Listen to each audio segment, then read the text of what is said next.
Welcome, demigods. You're listening to Ranking Rick Riordan, a podcast of Percy Jackson and the whole wide rest of the Riordanverse. I'm Dan. I'm Olga, and today we're discussing Disney's Percy Jackson and the Olympians, Episode 7, entitled We Find Out the Truth. Sort of. And as always, spoilers for the first full book of The Lightning Thief and all the episodes. I mean, we didn't just watch this one. Okay. I suppose that's fair and true. So let's get right into it. Do you want to do general thoughts first? Or do you want my general thoughts? You go first. All right. So I'm going to start off positive. Yeah, I didn't like this episode, but some positive things where I really like the flashbacks. I think that they were the best, I was going to say the best edition yet. I'd have to think about that longer, but I think they might be the best edition yet. Definitely my favorite flashbacks yet. Yes. I think that I really like this introduction to Poseidon. I think that he seems like great casting. Mm-hmm. I think that I actually surprisingly liked the Procrustes stuff. Yeah. Which, I mean, I don't know, we did long before the show came out, we did how can they improve season 1 sort of video. And I was just like, well, obviously they're going to cut Procrustes. He's the least important part of the whole book, in my opinion. And they'd certainly trimmed him down quite a bit. No pun intended. But they made him the right size here. And I actually think that it was quite a nice little sort of cold open that we had with him. I did enjoy. I don't think we could have foreseen that they would cut that interpretation of Charon. Yeah. And the bureaucracy of it all. Yeah. So I think that to us was more important. We knew something was going to be cut. Yeah. We just guessed wrong. Yeah. And I did enjoy, I was going to say Fluffy. I enjoyed Cerberus. Yeah. And all that stuff. I thought I liked aspects of Asphodel, and acting was good. Not a fan of some of the production choices in this episode. I really don't like some of the set design and things like that. I don't understand why Tartarus is in a desert. And I just really did not enjoy this interpretation of Hades and the underworld at certain moments. And we went into this with Rick very much being like, hey, this is going to be faithful. If you're a fan, you're going to be so happy. I don't just don't even say that if you're going to do this. This is not a faithful this is an adaptation. This is very much a different version. Yeah. And I just kind of wish I went in knowing that. I feel a little bamboozled. I personally feel more than a little bamboozled. We saw a interview that Rick gave to Entertainment Weekly before the show came out. It was still in the middle of the writer's strike, but they had already done this interview. Yeah. And here, Rick said, "We've been involved in the series," meaning he and Becky, have been involved in the series since its inception, since the very, very earliest conversations about what a new Percy adaptation might look like, how it would be sketched out, whether it would be episodic. So I feel comfortable telling fans of the books who have been waiting, in some cases decades, for this kind of faithful adaptation, that this is the one you've been waiting for. We are involved, and I think you're going to love it. We're far enough into the show. Yeah. And while there are parts that I do love, I don't love the show. And I think this episode, and I hate that I'm saying that. Yeah. But this is my true feelings. And I think the issues that I have with this episode are the issues I have with the show overall. Yeah. And I completely second your feelings, Dan, of feeling misled. This is misleading. This is not, and again, it comes down to what the underworld, how it was represented, how Hades was represented. And while I agree, I did like the flashback additions. They were sweet and cute. This is the most I've liked that child Percy. Yeah. And the most I've liked Sally. Yeah. Again, I like this Poseidon casting. I have Walker as an older version of that person of this. It's all in line. That's all good. I that has been the positive of the show, building him up, building Sally up, all of that. This is the positive that we've gotten to through these 7 episodes. But the show as a whole, I feel let down in the adaptation aspect.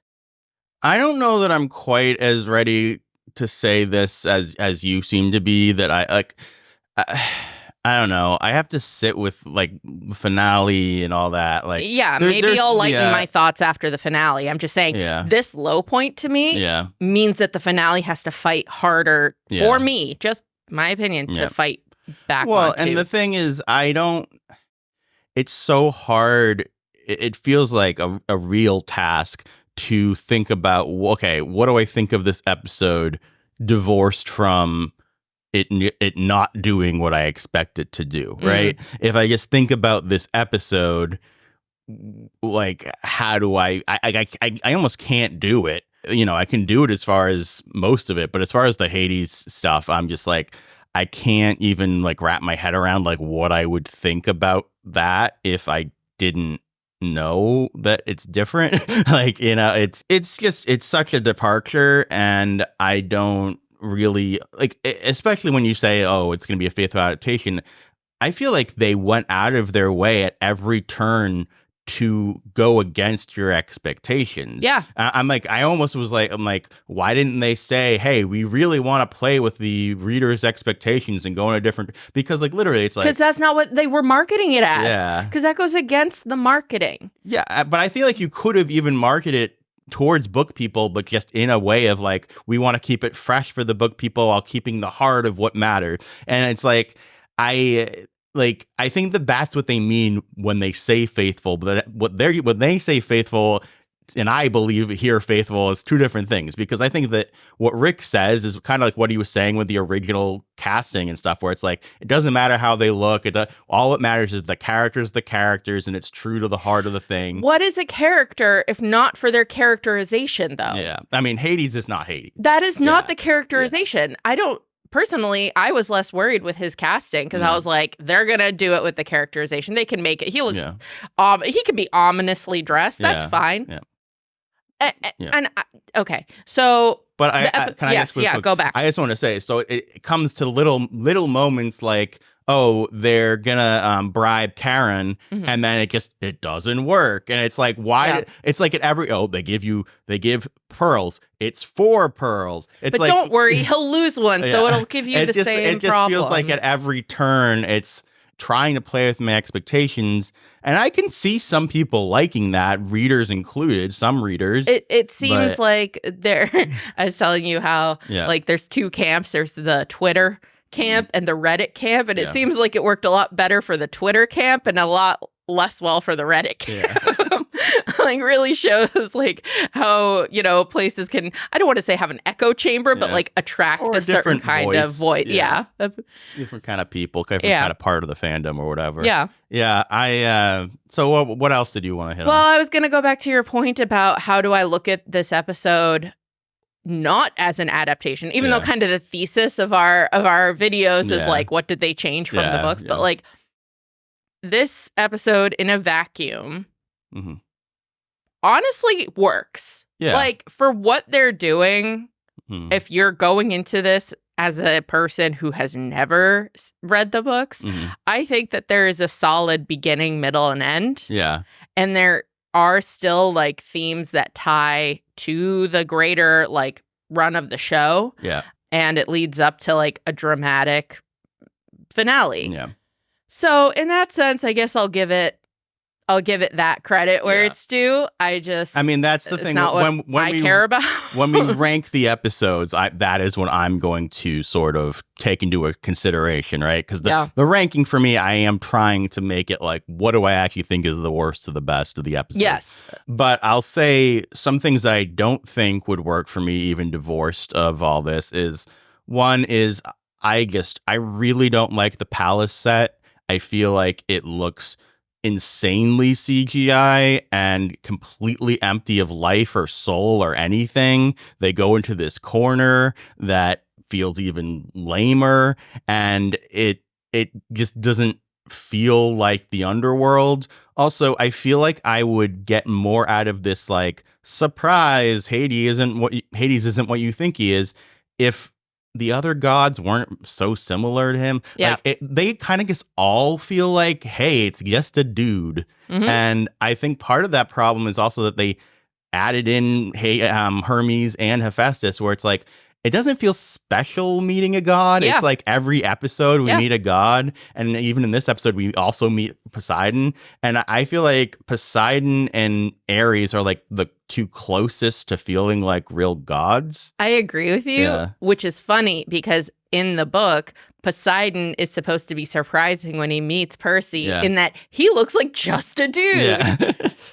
But it's just like, I just don't feel like they've done a good job.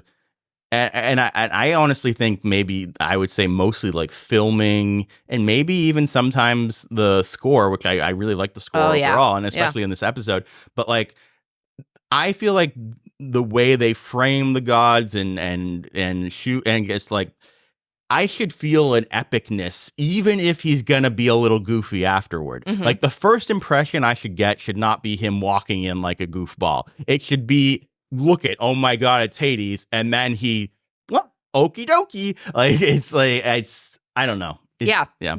No, the fact that he comes to them instead of them coming to him is and it just deflates the scene from the. And it just feels so obvious to me that I'm like, oh, why isn't he sitting in his throne? Because that throne doesn't exist. It's a JPEG in the background. So this is the thing with filming in like the volume, Yeah. a big like green screen where they can see it. So they have things to play off of. Yeah. Well, they don't put enough physical props for them to actually play off of to fill the space. So it just, to me, really feels like flat in a way that I don't think the volume in The Mandalorian did. I mean, in the it same did at way. times. It depends on the shots. And I mean, I know. I'm sorry. I'm being incredibly negative, but like, it's how you feel. It's how I feel. We've rewatched it this morning. It's been a few days. It's been days since we. It's a good thing we didn't do first reactions. Let me just say that. And because if my first reaction was like anger, after having reread this part of The Lightning Thief and rewatched the episode, now I just feel like deflated. I feel so disappointed. I feel stupid for having put so much like excitement and expectation on this.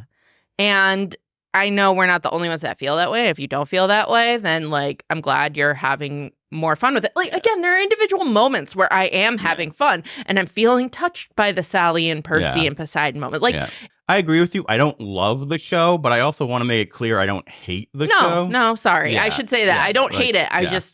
I love these books. I love parts of the show. I still think parts of the show are better than the book. I still think they've improved certain things. Yep. It was interesting. A few episodes ago, I was thinking about, okay, when the season's over, I'm probably going to do like, okay, overall, what do you think's better, the book or the show? And I was definitely leaning towards the show, honestly. Yes. And now I feel much more divided about that. I'll also say that even if I hadn't read the book, I still know Hades is a character in mythology and would not be happy with this interpretation. So, well, you'd be just facing the like subversion of what you think Hades is. Yeah. But the thing is that the book already does that. Yeah, it does it. Yeah, he does it, and this is the thing where they're like, no, we're not going to subvert it in the way that readers know to expect. We're going to double subvert everyone. It feels so Disney.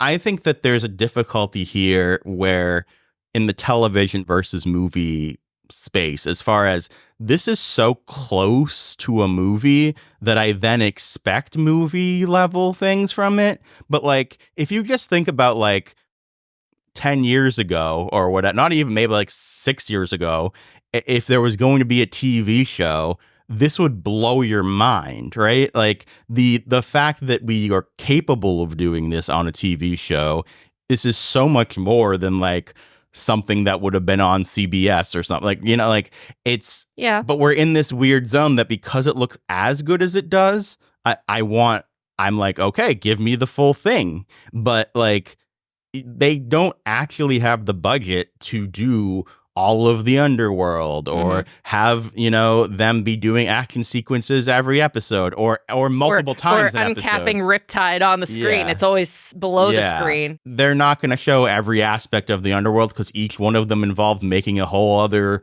set that is complicated and costs money and time.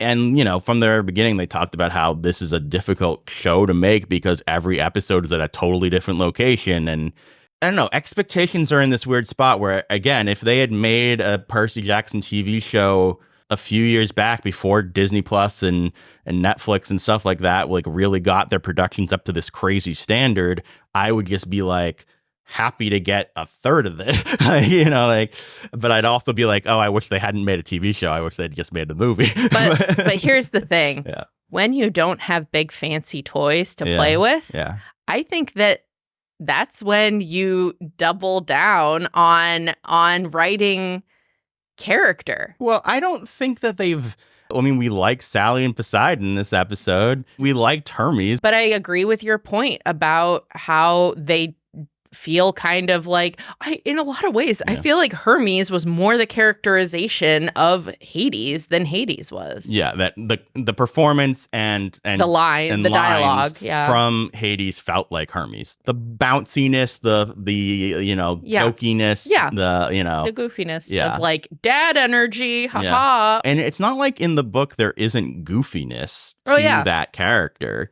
It's just that it's not all a goof. It's humor that where he isn't the butt of the joke. The situation is the joke. Yeah. I don't even have an issue with the actual performance of Hades. Yeah. I think for what they made him, he did a good job. Yeah. Like, it was well acted. Yeah. I just don't like what they put on the page. Yeah. I don't personally feel it was well written either. Yeah. I guess what it comes down to is where they choose to subvert expectations don't work for me. Yeah.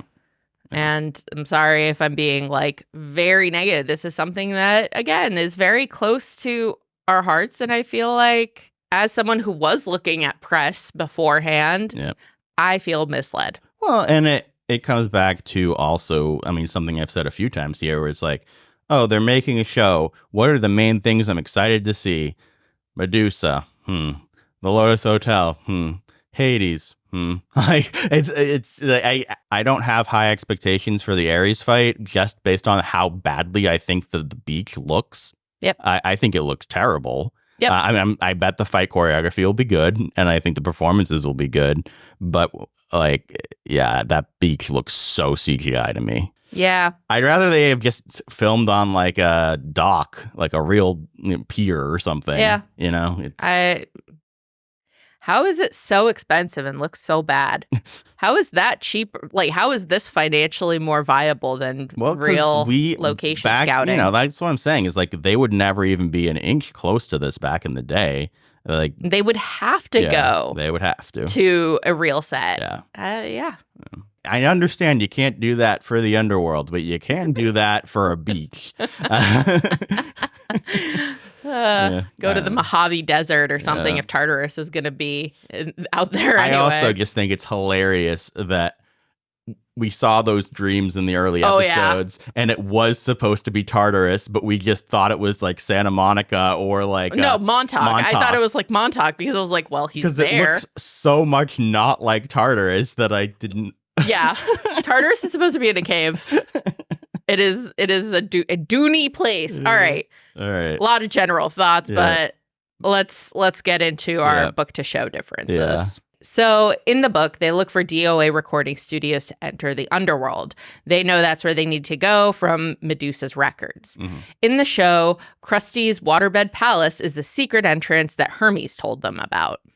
Yep. And where I miss the way the DOA and all that stuff, this is a change I'm okay with. Yeah. I think, like I said, I think the way they did Krusty here and everything was good. So, and also one of my things that I'm a little positive and negative on is that, like, in this particular case, I'm kind of okay that they know who Krusty is coming in, specifically because they got the info from Hermes. Yeah. So, like, that makes sense to me. In world. Yeah.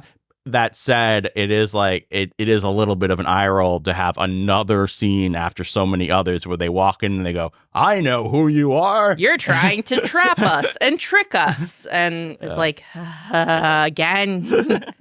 All right. But with Krusty, like his demeanor and tying things into, I'm also a son of Poseidon, and I also know what it means to be a child of the gods and what they want to make you again. It ties nicely into the themes of the show. Yeah, and the flashbacks, especially near the end. Absolutely. In the book, they see another Gabe interview where he has a special new grief counselor named Sugar. Yeah, I forgot about this. I did honestly. too. I mean, Gabe is Gabe. In the book, the trio gets cornered by a street gang of rich kids. So they run into Krusty's waterbed palace for safety. Not surprised they cut the street gang. That was... Okay. At least that was one of the things. It wasn't just like, we just happened to go in here. At least they gave a reason why they went in there. Yeah, it was just a very odd reason.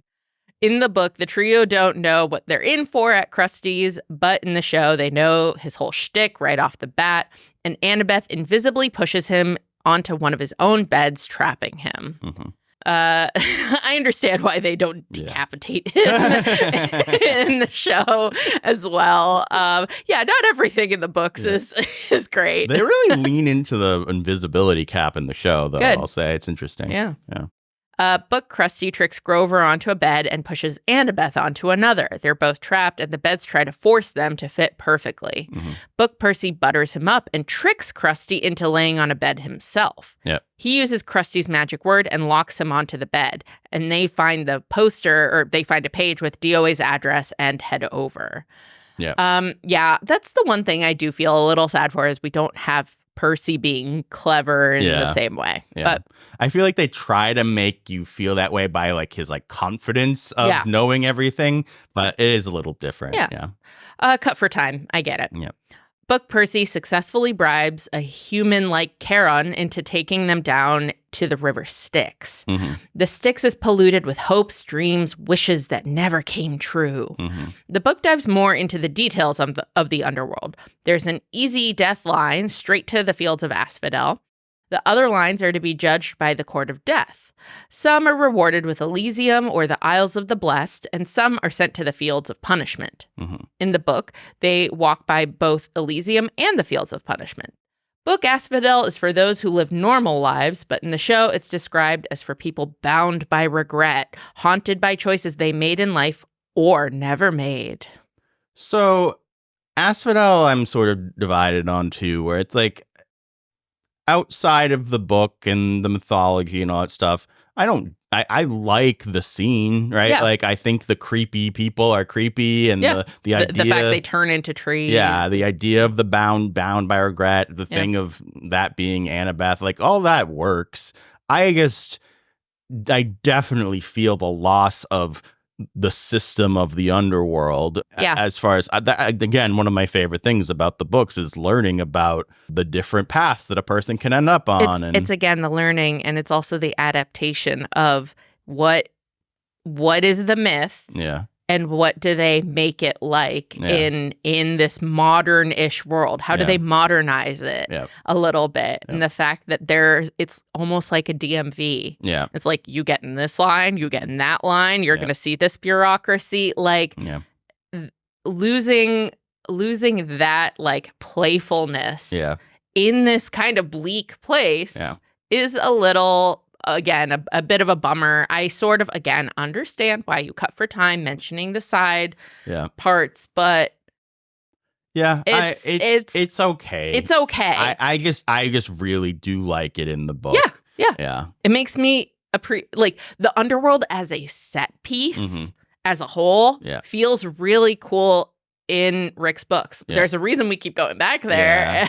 And I also say I really like the original version of Asphodel, as far as it being like, most people just end up here, and it's just like, that's scary in and of itself, right? But again, it's for young viewers that might be too scary. I don't know. I don't think this was a young viewer thing, because I think that the idea of being rooted to the ground is scary, and the people are scary. I think this was mostly a we're going to change it to get rid of Annabeth while giving her a little piece of characterization here.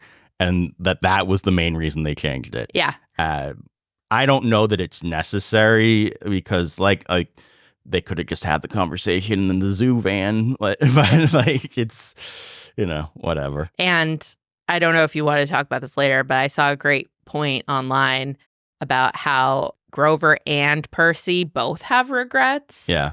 A lot of them. Yeah. Arguably Grover especially. So, yeah. But you can't let Grover go because you need him for the next scene. Yeah. So it's the Grover, especially with the losing Thalia and failing as a searcher as a guide. Protector, protector. Yeah. Just saying, it's kind of arbitrary that it got to Annabeth. Yeah. All right. Taking a step back. Book Cerberus is half invisible like a ghost. Percy tries to get his attention with a stick, but it doesn't work. Annabeth uses a ball from Waterland to get him to sit and fetch. He doesn't chase after them like in the show, but alarms go off. He ends up liking/missing Annabeth. He really bonded. It was cute. Yeah. I think that what they did with Cerberus in the show was good. Mm-hmm. I think it's good in the book too. They're both there's a difference. Different. Yeah. Yeah. In the show, they enter past the river and encounter Karen at the front of the line of the dead. Wait, I just want to also I gotta give the props where they're due. Like, I do think that Cerberus looked really good, and it was a television show. I agree. Yeah, like that is very impressive. I don't want to just skate past that. Yeah, I don't want to just be mean to all the bad stuff and not highlight the good stuff because I do think Karen looked scary. I do think that the line looked pretty good. The wall looked cool. That it was dark and especially when they first enter, I'm like, yeah, this looks like the underworld. Yeah, and I think I think it was good, costuming and how people were dressed differently in the line. I like the stuff that Percy says of only suckers wait in line or whatever. I need to take you guys to the city. He's that brash New Yorker kid that's in the books. Yeah. And Cerberus looks really cool. Yeah. He looks like a big Rottweiler, which is faithful to the book. Yeah. And I also am totally fine with them being on the other side of the river from the get-go. Yeah. That doesn't super matter to me personally, yes. In front of Charon, he does not accept their bribe of drachmas and instead sicks Cerberus on the trio. Mm-hmm. Cerberus quickly gobbles up Grover, destroying one of the pearls, and Annabeth saves them with a combo of giving Cerberus scratches and playing fetch using a stress ball she found in Krusty's palace. Yeah. Karen uses that little whistle. Yeah. And it's probably the same whistle that Quintus uses to get the Hellhound in the future books. Yeah. Yeah. That's a good because they're both dog they both don't make a sound to human ears. Well, they summon, so do all dog whistles. Yeah, I guess. Yeah, I don't know. I like the thing of Percy being like, "Take the bribe. You could buy a new whistle." It was funny. It was good. Yeah. All right. Show Annabeth gets tied down by Roots and Asphodel, and so she distracts Cerberus, who chased after them, and then uses a pearl to escape. Book Annabeth is with the group the whole time they're in the underworld. Yeah. But she's not vital. But I also would say I don't know that she needed. I don't know. Aside from being ooh, what does she regret? I don't know. I guess it makes it so that Percy can be the one more directly to be smart here. Yeah. He's the one who gets to figure it out. Yeah. Book Tartarus is in a cavern with obsidian gravel underfoot and the dim light of the stalagmites above. Book Percy hears magic chanting coming from the pit, and a big wind tries to pull the trio in even after the whole shoe debacle. Mm-hmm. Show Tartarus is in a bright desert. Yep. Moving on? No, I guess I will say, again, positives. I think that the way they handled the whole flying shoe thing picked perfect. They remind you of the shoes to get up the wall over into the proper underworld. Yeah. Percy using Riptide to pull them. Yeah. I thought that was good. The choreography was good. I didn't need the chanting and all that stuff. That's fine. I just despise the way that desert looks and the fact that it's so bright. The whole time I was thinking about, you guys, you just wrote the Sun and the Star and how awful it was for Will to be in the underworld, and now they're in this super bright place. Yeah, I don't get it. Yeah. I really don't. Yeah, it's just not. It's not Yeah. Why? All right. Yeah. Somehow it was cheaper for them to do. That's what it comes down to. It must be money. I feel like you could have just like basically reused what you for the area that they were in with that's Cerberus. the only thing that I can have conjecture for. Yeah. I don't know. All right. In the show, after Grover is almost sucked into the pit, Percy realizes he has the Master Bolt, and Ares must have tricked them. Mm-hmm. In the book, his backpack gets heavy here, but he doesn't look inside. Show Grover and Percy decide to go to the palace specifically for Percy's mom. I mean, they have the bolt. They could have left, but again, totally fine changes here. Makes sense. Yeah. Good. Sounds. I like it. Yeah. In the book, the Furies fly above Hades' palace. Persephone's garden is outside, and Percy remembers her story. The palace is in a giant cavern, and there are skeletal warriors everywhere. Yep. I miss the Furies being here. Yeah. They didn't have to be in full Fury mode. I Yeah. understand that costs money. And also, I know it costs money to have the actors or whatever. But, like, given how much we have set up the Furies, the fact that they don't even get mentioned, and also it would have made it so that there was more things going on in the background. Yeah. Again, we get, instead of, like, the bridge up to the palace being, like, multiple, like, scary armored warriors, it's just two at the door. Yeah. And there's no garden of like rubies and gems. And so it's. I understand. I think it's later in the book when he gets to Olympus that he's like, oh, Hades fashioned his stuff after Olympus. Yeah. And I feel like it's supposed to be kind of like an upside down Olympus here. Yeah. And, you know, like a stalactite. Yeah, it's in the sky, but it's also, like, it's hanging. Which I'm like, menacingly. Okay, I understand the thought process there. I still don't like how bright it is. I don't understand why it's so bright. And it's so empty. It's so empty. Yeah. Yep. Yeah. Doesn't feel menacing.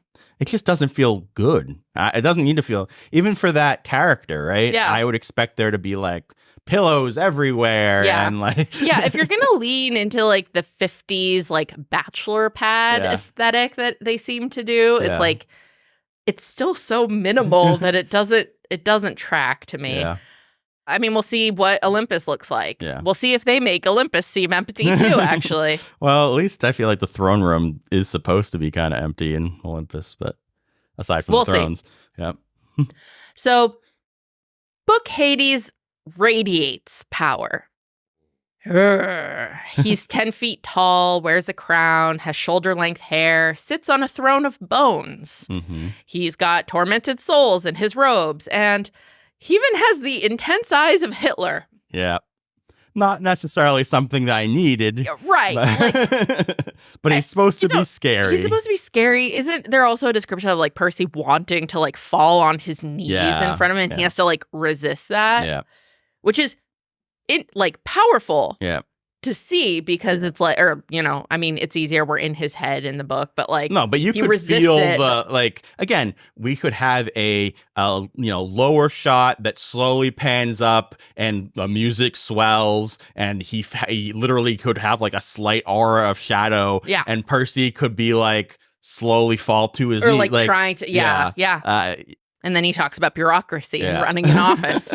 Like, well, and it's something I was saying when we were watching is if they really wanted to play with expectations, they could have made him still look scary like this, and be like, so that as you're getting to there, you're like, oh my god, it really is. He's the bad guy, blah blah blah, and then talk the way he talks here, the way he talks, and be a goofball. So Book Hades is grumpy and threatening. He causes an earthquake and summons like skeletal warriors of different eras out of the ground. I get why they didn't do that. They could have just been normal skeletal warriors. That's they didn't have to be Confederate. Oh, God. He's overwhelmed by running his kingdom. It's too big and expensive to maintain, even though he is a god of wealth. Like, that's a whole note where he's like, I got all the precious jewels under here, and like Karen wants a raise, and I have to keep paying to build out my kingdom. No. Yeah. Bureaucracy is really hard to deal with. And I'd also say another big difference is that in the book, and I would say this is like pretty important for the other books too, he is having a chip on his shoulder about how everybody else treats him, and that they don't let him up in Olympus, and they, it's not that he's like, I'm evil, and it's more that he's like, they treat me like I'm evil, and that's not cool, and I have a chip on my shoulder. And that's also like a trait of the children of Hades and all that stuff. So again, it's almost like in a vacuum, this is not almost in a vacuum, this episode is fine. But in comparison to what we know of the world that was built, that it's built off of, it is inferior. All right, so we just realized that our video wasn't recording or something happened for the last like 20 minutes. So if you're watching the video version, I apologize for that. It's just gonna have some audio there. And if you're an audio only listener, well, congratulations. Yeah, you missed nothing except our embarrassment is now not. I don't know what I'm trying to say. Anyway, moving on. I'm flustered. Okay, moving on. The video was sick of hearing us be mean to this episode. Yeah, the camera loves the show. The camera has been a faithful... It's actually a relative of the camera that filmed the show. Oh, that makes perfect sense. Yeah. His cousin is the volume, Dan. He doesn't like your insults. Yeah. Hades book, Hades is scary. All right, moving on. Book Hades discusses how he used the Furies to seek out Percy because he believed from the beginning that a son of Poseidon was the lightning thief / helm thief. In the show, it's similar-ish. He thinks he's the helm thief from the beginning, and it's a little unclear whether he thinks he also stole the lightning bolt. He doesn't care. Yeah. And so it's similar that he like saved the mom to trade for the helm. It's interesting that he's so much like, oh, I saved her. Now we'll just do a trade. I don't care at all that you stole it. I'm not. It just feels so ungodlike. Yeah. They're supposed to have like grudges and be petty. And also like, how you stole his symbol of power. And he's like, so I figured I'd just save your mom's life as a nice thing. And then we could trade it. I mean, like, it's a plan, I suppose. But, it's similar enough. I do like that he calls out why the Furies were chasing them this whole time in the book. But, yeah. So, Show Hades says okie doke. Yep, he does. He has short hair, doesn't sit on the throne, because that would mean building it, and instead takes them to a weird living room corner. Yep. He's very goofy and flamboyant, and he loves his kingdom and hates drama. Yeah. Family drama, he is such a cartoon, silly dude. He just reminds me of Hercules Hades. Yeah, as soon as you said that, I was like, oh, interesting. Yeah. Huh. Yeah, he is the once upon a time-ification of... Oh my God, he could totally have been in Once Upon a Time. I haven't seen was Hades actually in Once Upon a Time? I don't remember. Yeah. I watched a lot of that, and I have gaps. That is such a good point, though. I could totally have seen this actor in this performance in that show. That's not a compliment. Yeah. Again, there were good actors on Once Upon a Time who did good with what they were given. Yeah. It's just the material is specific, and so is this performance. Yeah. All right, so Book Percy realizes he has the bolt while talking to Hades. Mm-hmm. He knows he's been tricked, but doesn't put it together yet. Hades demands the bolt as a bargaining chip. Show Hades only demands it when Percy brings up Kronos. Mm-hmm. Book Hades knows about the pearls from the start, while Show Hades is surprised as they are being used. He asks Percy who he will leave behind to save his mother. Meanwhile, Show Percy enters the throne room already planning to stay behind himself. Mm-hmm. Book Percy wants to sacrifice himself, but he knows his mom wouldn't want that. He remembers the end of the prophecy when making his decision. In the show and book, he leaves planning to come back with the helm. Yeah. I feel like if you don't already know about Tartarus and Kronos, this is like, technically they said everything they needed to say, except maybe Tartarus. I don't know if I mean, when Arius said that like really quick sentence where he explained Kronos, he might have said, and then they threw him in Tartarus. But like, I'm just saying, I don't think most kids would totally understand what Tartarus is at this point if they hadn't read the book. And I also feel like Kronos is like a name that was said one time offhandedly. then maybe, I mean, they kind of reinforce it with being like, oh, Zeus stole his throne or whatever. I just feel like as much as it was cute or whatever in the first episode that they had the talk about why he was named Perseus, I really feel like it helps in the book that they start off by talking in detail about the myth of Cronos. Yeah. Sets things up nicely. Yeah.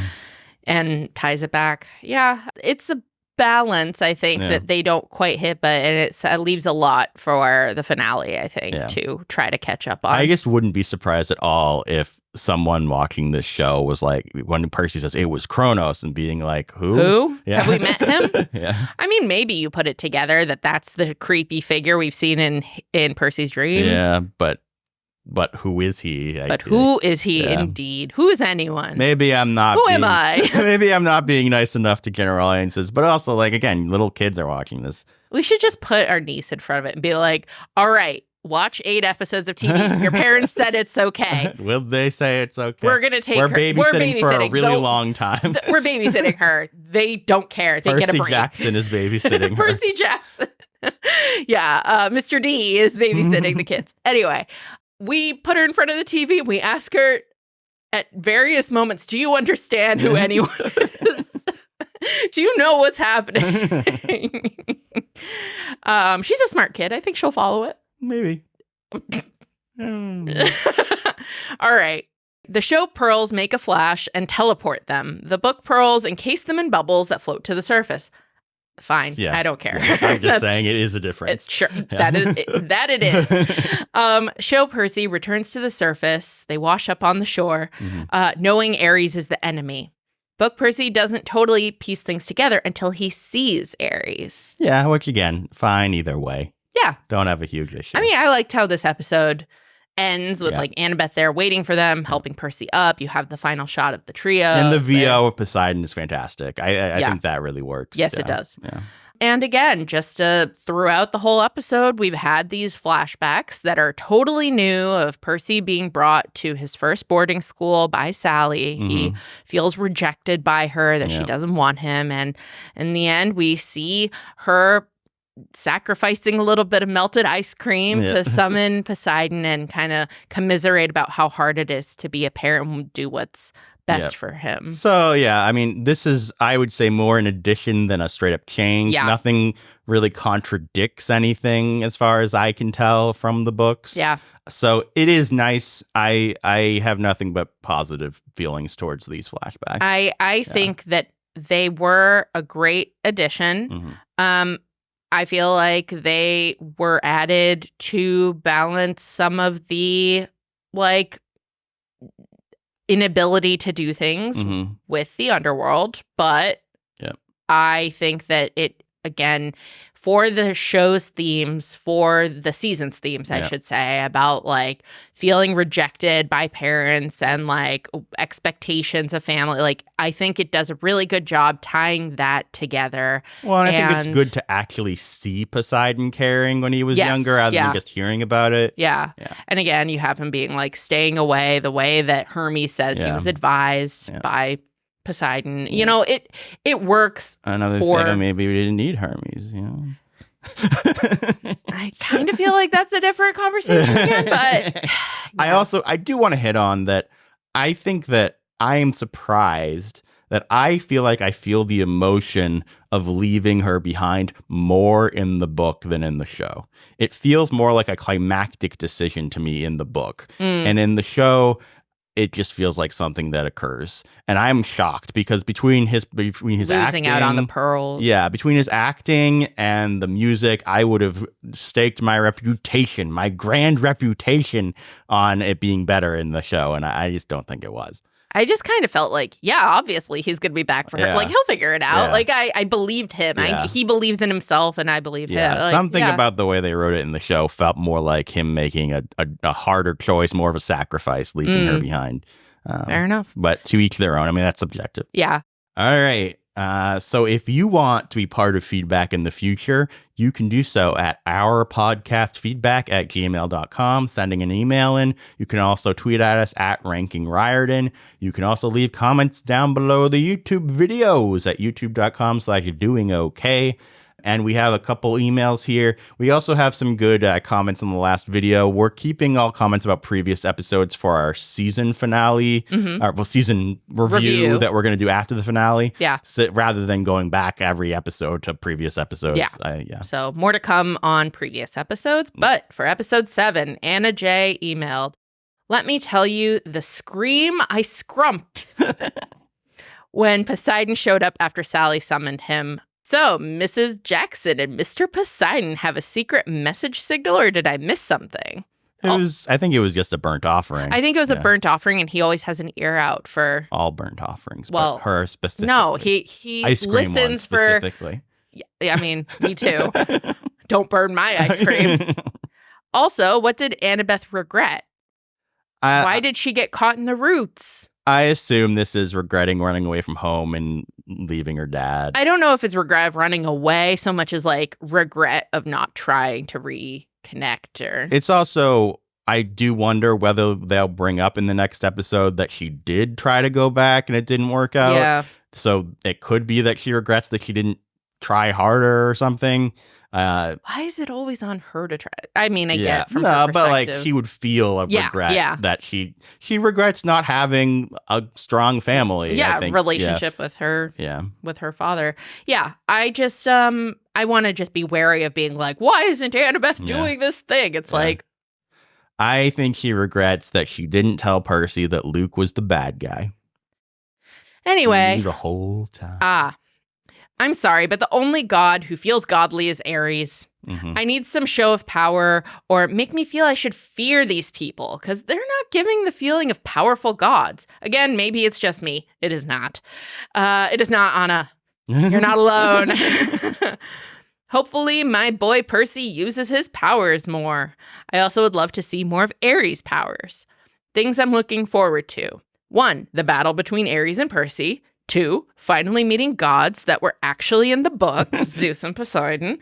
3, Luke's bad guy reveal. 4, the end, how they are going to get non-book readers to want another season. Yeah.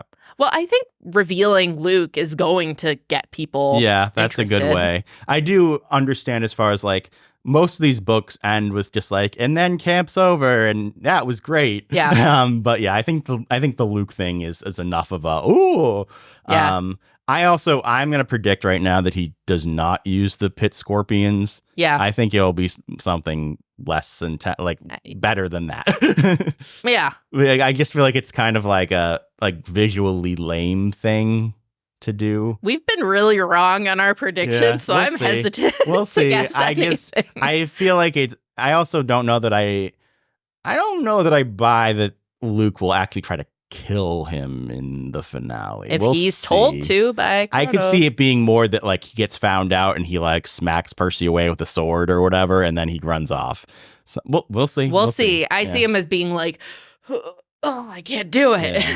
Yeah. You'll understand. That's Percy. the thing. Maybe he sword fights him really quick and then is winning and has it to his throat, but then like runs off or something. Yeah. Yeah. Luke needs to be better. Or maybe this is finally the reveal of Ambrosia and Nectar, is he does do the pit scorpion poison, and we finally see, we saved him with Ambrosia and Nectar.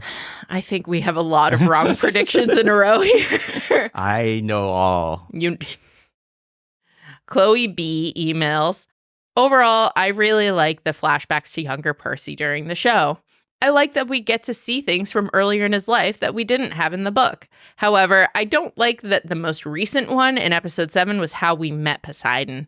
I would have preferred the first time we met Poseidon be the time Percy first meets him. Mm-hmm. The scene was nice because it showed that he actually cared about Percy the whole time, but we could have seen it later in the show and it still would have worked. I understand this point of view. And I think that both versions have their pluses and minuses. I really liked this. I also really liked the way they actually filmed it and edited it with him kind of just walking in the background and then it's slowly panning over. You also have the fact that Sally does the sacrifice and it's a nice day outside. You can see in the windows and then it starts to rain. Yeah. builds it up nicely. I think they do a nice job.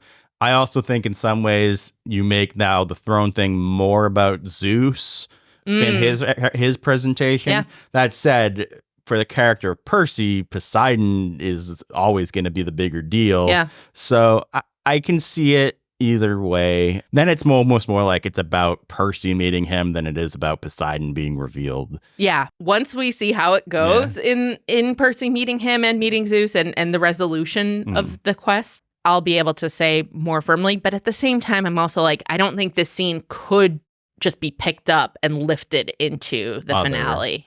Well, I think she was even saying like maybe season 2 or something, but... Okay. Yeah. Well, I think it really works in the structure of the episode.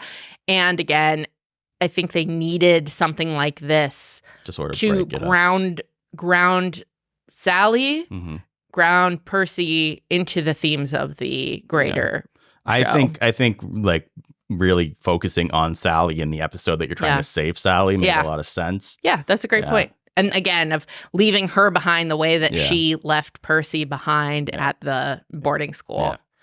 All right. Now let's get to the pinnacle. The pinnacle. Let's be frank. Let's be frank. It's time to rank. This one's good, but that one stank. Ranking Rick Riordan. TV show. All right, what's our current rankings? Worst to best. Worst to best. Episode 3, Medusa. Episode 1, Minotaur. Episode 6, I don't know why I'm doing Minotaur. This voice. Episode 6, Lotus Hotel. Episode 4, Chimera. Episode 2, Camp. Episode 5, Waterland. I think it should go so worse than the Chimera, and then what's the next one? Lotus Hotel. I think it's better than Lotus Hotel, but not as good as Chimera. You know, when we first started this podcast, I was in a mood. Yeah, as I'm sure our listeners / viewers could tell. I would have been like, put it at the bottom. No, I have since lightened. I agree with you, Dan. Yeah. It goes in between Lotus Hotel and Chimera. I mean, the whole thing is where we put things towards the bottom is where we were really looking forward to the set piece, and it just doesn't work for us. Yeah. But because of the flashbacks, because of the strong like act 1, act 2 of this episode, I think it deserves to be above the other ones. I could certainly see the argument for it being even higher. I just think that for me, the opening scene of the Chimera episode where they're having the talk, I feel like that is, to me, equivalent-ish to the flashbacks in this. I think the Chimera fight is more engaging than the fight with Cerberus. Yes. Again, I think they're somewhat equivalent. And I think Echidna is better than Hades. So yes. Yeah. Echidna. Never would have thought I'd say that going into this. Wow. Echidna's probably like the worst character in the book. I was gonna say this is Echidna and the Chimera are the best improvement on the book of the lightning thief monsters. Even then, I'm like, why didn't you let him jump? Even with that, I mean, that's the thing where I could see it maybe moving down. We'll see what Clara says, what her input is. She's gonna try to catch up. I'm semi-hopeful that the finale will be high on these rankings. I think that they've shown good choreography before, so I think the fight with Ares will probably be pretty good. I think the Luke reveal will be good because I like the actor and I like Percy. I hope the throne scene. I think the throne scene will be good. Yeah, I again, I'm not looking for the for all my like sadness at not feeling like this is necessarily a successful like it is a successful adaptation in that I think that the show is a solid show. I think it's successful. It's just not a faithful. Exactly. So echoing that, even though I don't think it's faithful to the books in the ways that Olga hoped, I am still rooting for the finale to be like enjoyable. Well, the thing is, I actually think the flashbacks in this episode are a great example of what I thought the show was going to be, which is adding things, not changing things. Like, I think that there was nothing but nice cherry on top having those flashbacks. It didn't hurt anything. It didn't take anything away. It just made it better. And so that's what I was expecting to be there for longtime fans to be like, oh, it's not just reading the book again. There's new stuff that will make you happy. I really didn't expect such, drastic changes. What's the new ranking? The new ranking is still episode 3, then 1, 6, then 7, 4, 2, and number 1 is still episode 5. I don't know that I would have expected watching episode 2 that it would be so high on the list, but I feel like I've really grown on that episode as time has gone. Yeah, I agree. Yeah. All right. You can send us your personal rankings. Your personal rantings. Yes, we love those, clearly. All right, guys. Thank you so much for listening/watching. Sorry again about the video issues. And we'll be back next week. May the gods be ever in your favor. Bye-bye.